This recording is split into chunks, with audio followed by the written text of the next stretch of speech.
DV live radio, आपकी आवाज।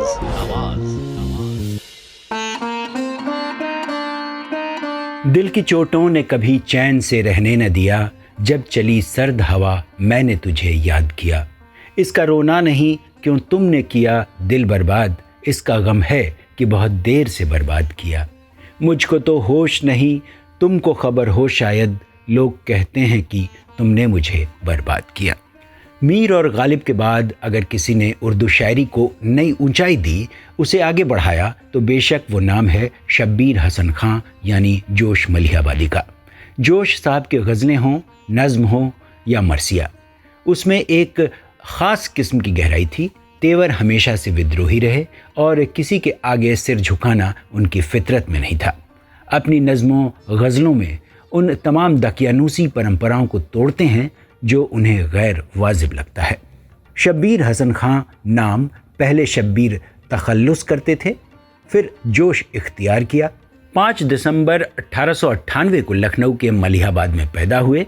उनके वालिद बशीर अहमद खां बशीर, दादा मोहम्मद अहमद खां अहमद और परदादा फ़कीर मोहम्मद खां उस वक्त के मशहूर शायर थे। इस तरह शायरी उनको विरासत में मिली। अजीज़ लखनवी ने उन्हें और बेहतर शायर बनाया।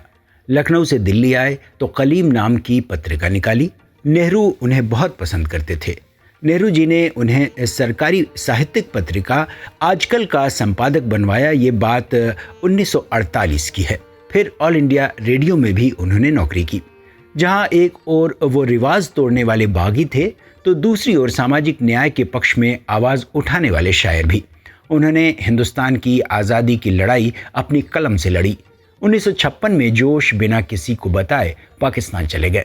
जाने से पहले वो नेहरू से सलाह मांगने गए थे, लेकिन नेहरू ने ये उनका निजी मामला बताते हुए कहा कि मौलाना आज़ाद से मिल लीजिए।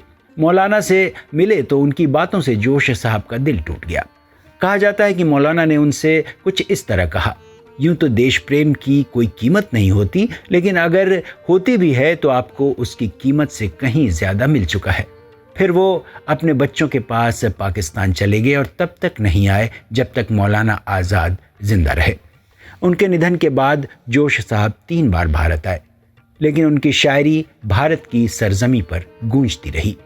22 फरवरी 1982 में इस्लामाबाद में उनका निधन हो गया। जोश को अंग्रेज़ों के ज़माने में शायरे इनकलाब की उपाधि दी गई थी। उस ज़माने में जोश साहब ने जॉर्ज की ताजपोशी के बाद देश की बदहाली पर तंज करती नज़में लिखी।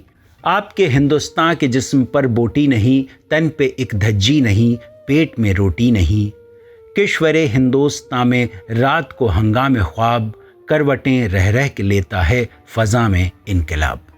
जोश सच्चे अर्थों में इनकलाबी शायर थे, लेकिन स्वभाव से वे बेहद संवेदनशील थे। उनकी कुछ पंक्तियां देखिए। जुल्म भूले रागिनी इंसाफ की गाने लगे, लग गई है आग क्या घर में के चिल्लाने लगे। एक कहानी वक्त लिखेगा नए मजमून की, जिसकी सुखी को ज़रूरत है तुम्हारे खून की। डीवी लाइव रेडियो, आपकी आवाज।